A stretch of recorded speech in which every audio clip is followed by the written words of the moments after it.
I know that we shouldn't think in left and right, and that left and right is nothing but a political game to put two sides against each other. But there are many that do. So for this purpose of this video, I'll talk about that. The left at the moment over in France have decided to start kicking off and rioting because the right have gained a lot of traction. Marine Le Pen. Now, the reason that the right have gained traction is because the suicidal and completely destructive politics of the left has been so detrimental to French people that regardless of them being either left, right, up, down or otherwise, they've decided that they need somebody who's going to reverse this mistake that's been made.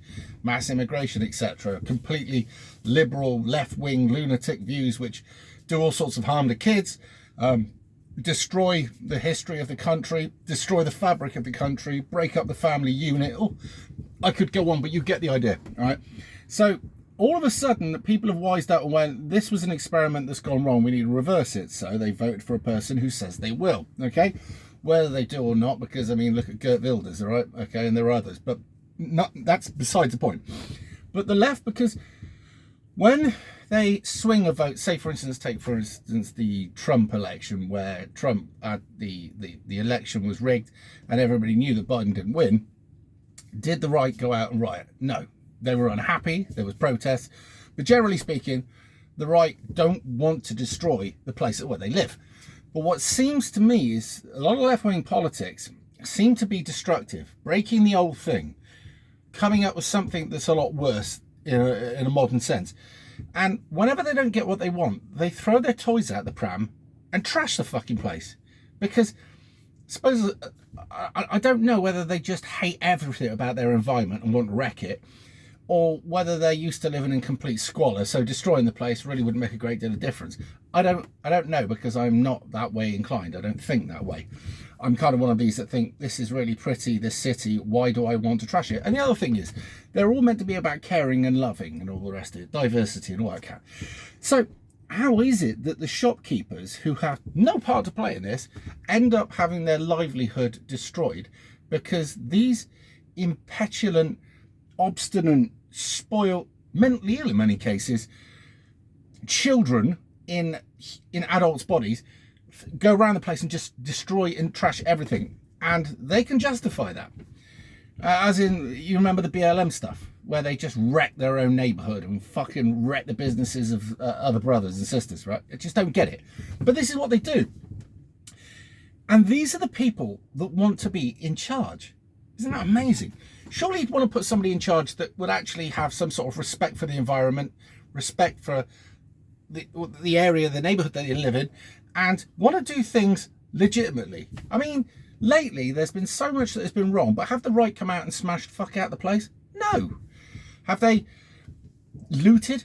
No. Have they destroyed the environment they're in? No. If anything, they try to work the opposite way. And this is what I don't get. They pretend to be one thing and they end up being completely monstrous. It's like the Green Party. They pretend to be green, but what we call them is the watermelons, right? Because they're green on the outside and red on the inside. It's like commies. I take the piss, but you get the idea. This socialism that they all want, it's not that they believe it's a fairer thing. It means they think they're going to get free shit.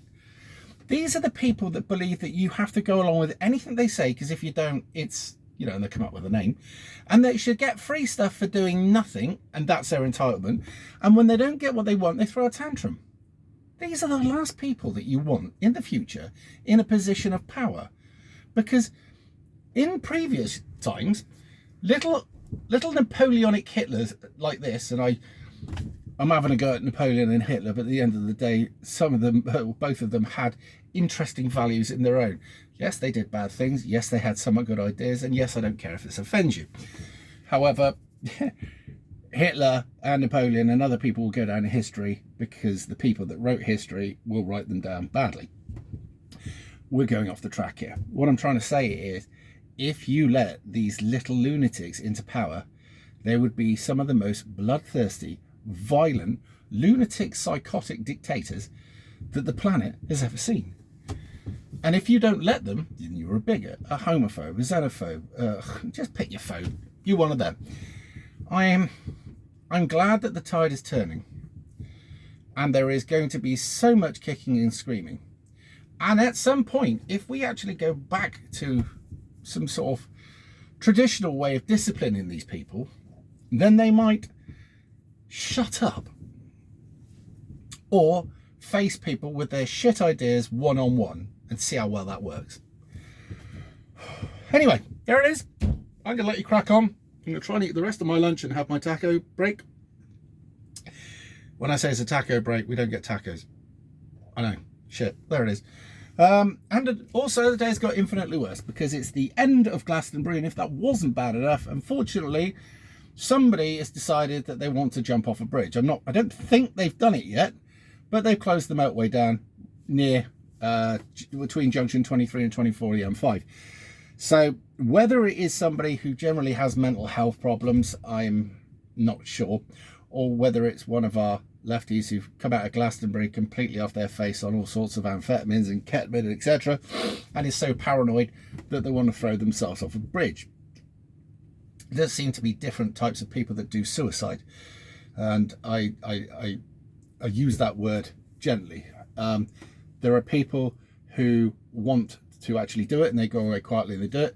There are people who are screaming out for help, and I get that. And then there's just the attention seekers. There it is.